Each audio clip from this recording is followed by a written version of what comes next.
Wanita ini dikejar sampai masuk ke dalam hutan. Dia berlari dan dari belakang ada dua pria yang berusaha untuk menangkapnya. Saat dia tersandung akar pohon, disinilah akhir pelariannya. Rupanya yang mengejarnya adalah ayahnya sendiri bersama dengan seorang pria paranormal. Sang ayah meminta agar putrinya ini mengembalikan keris terkutuk itu, akan tetapi wanita ini malah berusaha untuk melawan. Akhirnya paranormal ini pun membekuknya. Sang gadis diikat dengan tali agar tak bisa kemana-mana. Wanita ini juga memohon pada ayahnya untuk dilepaskan, sementara pria paranormal ini berteriak, "Di manakah jin nenek buyut?" Dan dia pun mengambil sesuatu yang terbungkus kain merah.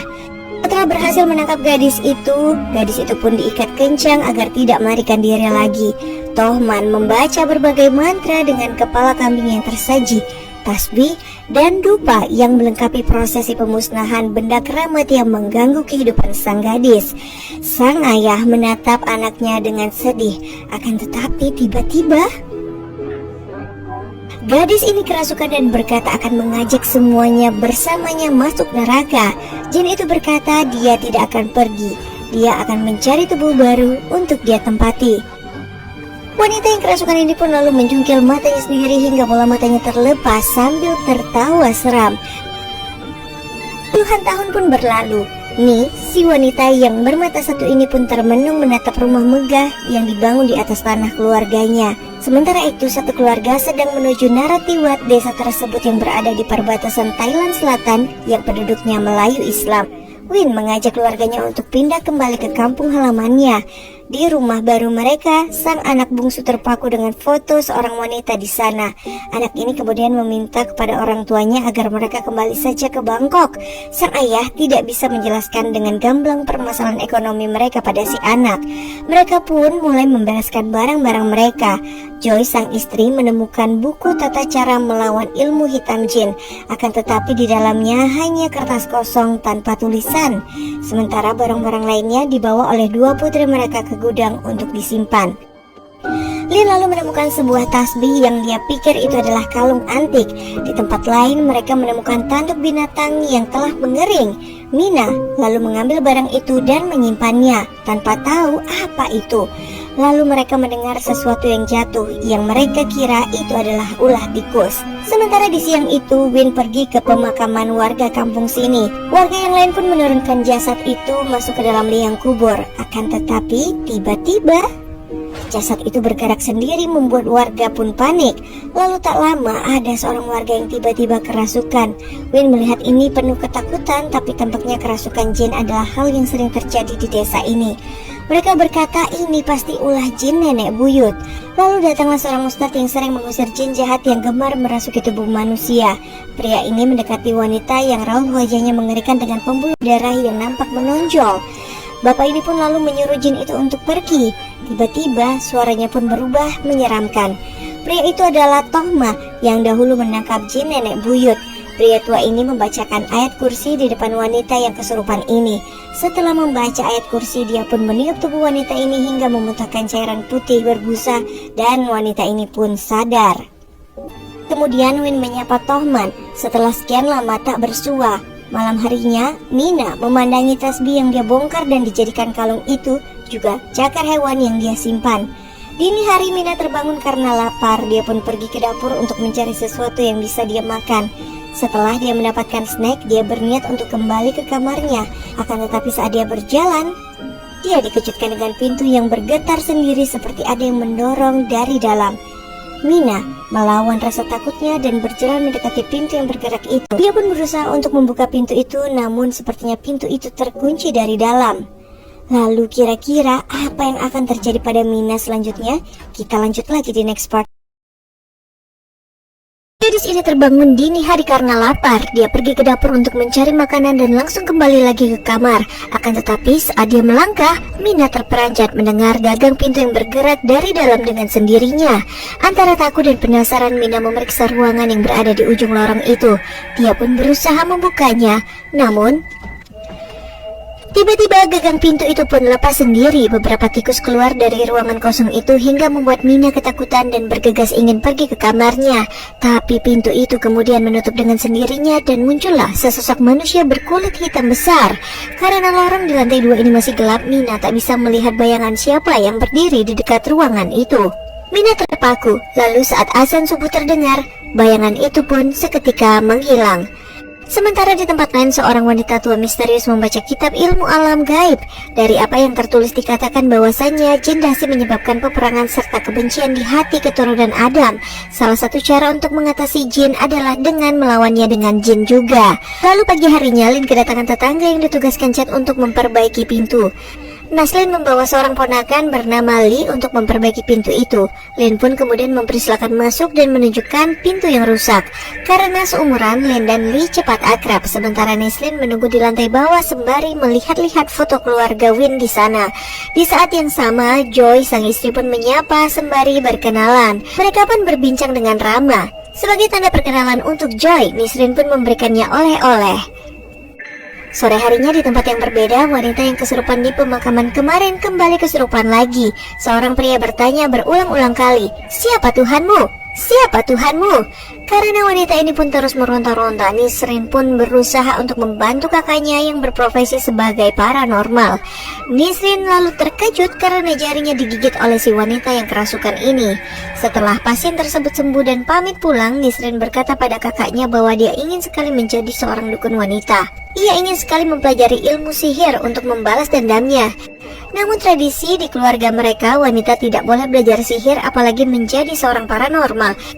Karena dia tidak bisa mempelajari ilmu sihir, dia pun meminta kakaknya tolong untuk menuntaskan keinginannya.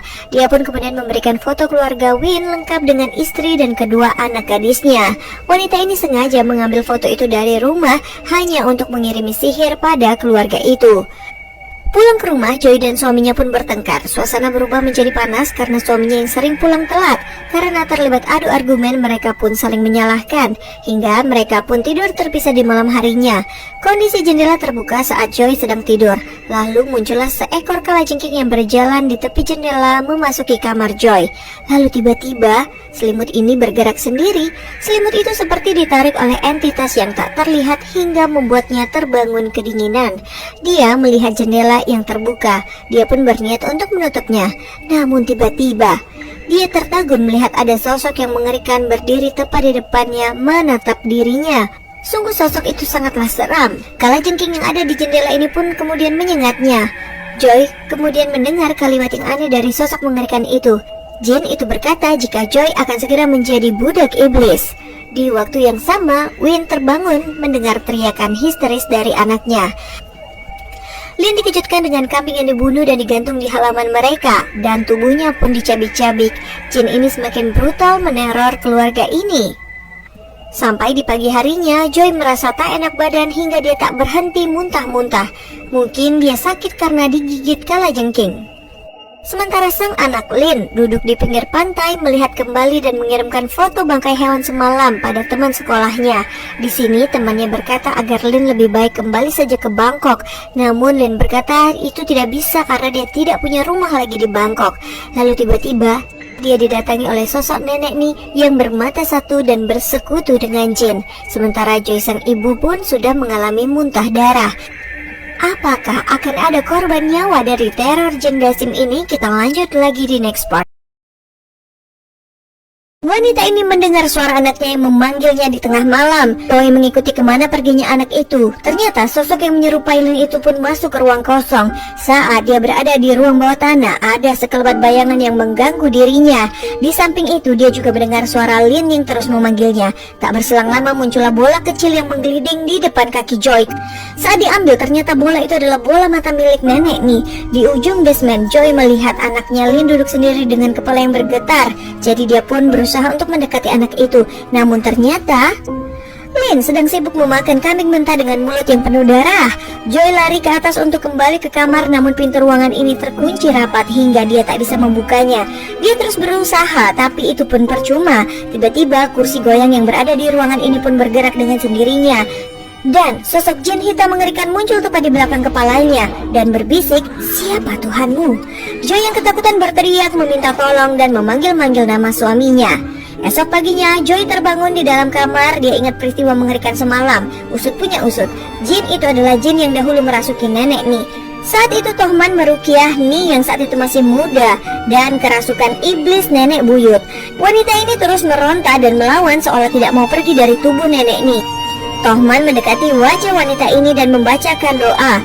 Dia pun berteriak, "Siapa Tuhanmu?" Dan tiba-tiba ada banyak batu yang keluar dari muntahan Ni yang mengotori tubuh Toh Iman. Sang ayah pun terkejut menyadari putrinya sudah menghilang dari ranjang itu. Angin tiba-tiba berhembus kencang hingga memadamkan api obor yang menyala. Suasana kini makin mencekam dengan kondisi yang gelap gulita. Saat sang ayah menyalakan lilin, Ni muncul dengan seram dan meniup api itu hingga padam kembali. Hingga ruangan ini pun tetap mencekam. Iman meminta ayah Ni untuk melempar korek ke bawah ranjang. Lalu tiba-tiba sosok Ni sangat mengerikan. Toh Iman lalu kembali membacakan ayat ruqyah untuk menangkap jin dasim yang merasuki tubuh wanita ini. Toh Iman terus membaca doa hingga tubuh Ni pun mulai melemas dan tak sadarkan diri.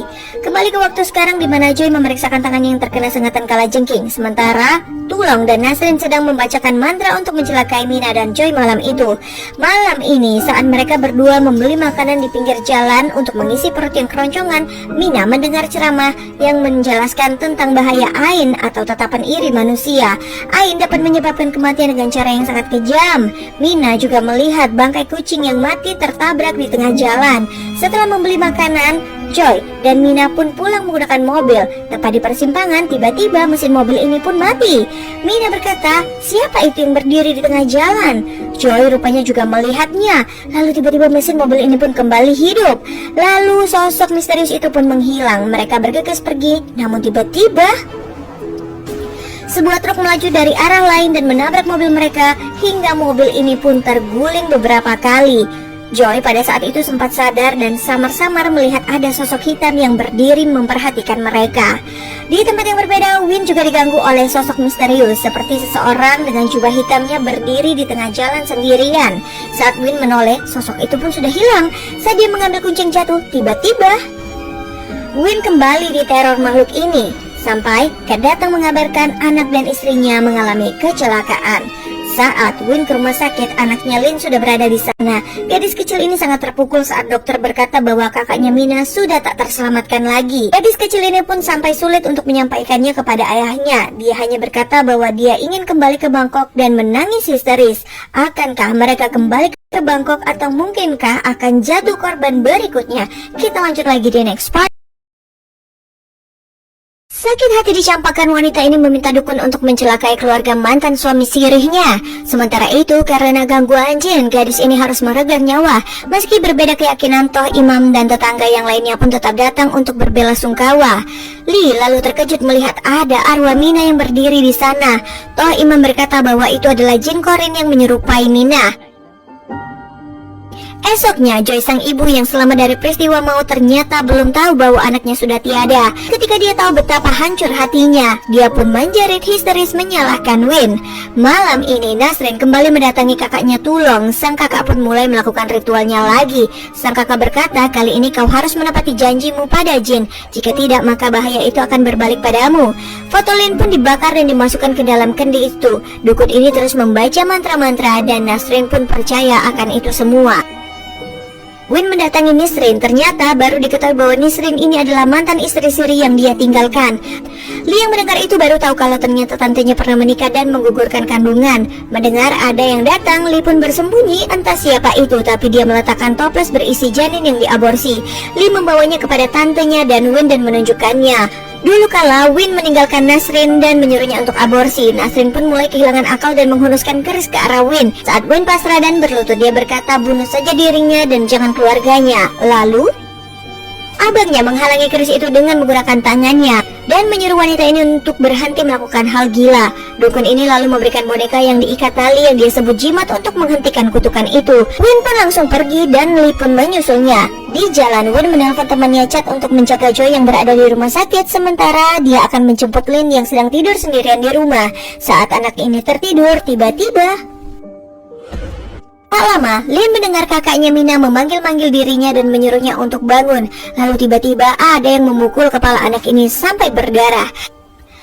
Dan digunakan untuk ritual di mana jin Dasim itu akan mencari tubuh barunya. Sosok itu adalah nenek Ni yang bersekutu dengan jin. Mina menjerit ketakutan karena Lin terus bergerak. Nenek ini pun lalu memaku tangannya. Lalu dia pun menempelkan sesuatu di dahi anak ini sampai anak ini menjerit dan matanya pun menjadi putih semua. Win pun sampai ke rumah dan mencari anaknya, tapi Lin sudah menjadi jin Dasim dan lari ke hutan. Toh Iman dan yang lainnya melihat Win yang mengejar Lin pun ikut masuk ke hutan. Tubuh Lin sekarang sudah dikuasai oleh jin jahat. Lin ingin membunuh ayahnya sendiri, Win. Mereka bertiga pun ingin membantu, tetapi jin ini ternyata terlalu kuat. Lin terus mencekik ayahnya. Toh Iman membaca ayat kursi. Jin ini kemudian melepaskan Win. Lalu tubuh Lin pun melayang. Angin bertiup sangat kencang membuat semua orang pun terlempar. Di saat Toh Iman mau membakar jimat itu, angin memadamkan apinya. Jin dalam tubuh anak ini berkata dia tidak akan pernah keluar dari tubuh anak ini. Saat Toh Iman akan membakar jimat itu, anak ini malah membunuh pria itu. Sementara Joy yang bersama dengan Chad pun tiba. Mereka ikut mencari Lin. Mereka kembali ke rumah mereka. Win kehilangan Lin. Win pun masuk ke ruang kosong itu. Lalu sang ayah yang tak putus asa ini pergi menuju ruang bawah tanah. Disinilah Win melihat sosok asli jin Dasim. Lin pun muncul tiba-tiba dan mencekik Win. Win berusaha kabur, tapi kali ini dia tertangkap lagi dan dicekik oleh sosok jin Dasim. Saat dia bangun dari pingsannya, dia melihat Lin berdiri dengan keris tajam. Membujuk anaknya ini dan menggenggam penuh cinta tangan Lin. Ini pun sadar. Joy yang baru muncul ini pun juga ikut menggenggam tangan anaknya ini. Din, anak dari Toh Iman dan Li pun datang dan mulai membacakan ayat-ayat Al-Quran untuk mengusir jin dari tubuh Lin. Jin yang kepanasan itu masih berusaha untuk menyakiti Lin dengan mencokel satu bola mata Lin. Saat azan tubuh berkumandang, Lin pun sadar meski dalam keadaan bersimbah darah. Faktanya, baru diketahui bahwa Tolun sang dukun tidak pernah menyantet keluarga Win sebab dia tidak mau adiknya semakin hancur. Tetapi, Lee berkata bahwa dia benar-benar melihat jin itu mengganggu keluarga Win. Usut punya usut, itu adalah ulah Chad yang tak lain adalah cucu dari nenek Ni. Ia menaruh kembali rumah jin berbentuk tanduk kambing muda itu agar ditemukan oleh anak-anak Win dan disimpannya. Hingga jin itu pun kembali bangkit dan meminta tumbal. Ternyata sahabat Win sendiri yang melakukannya karena iri pada pencapaian Win. Film pun selesai, sampai jumpa di cerita film seru lainnya. Tekan like dan subscribe. Terima kasih.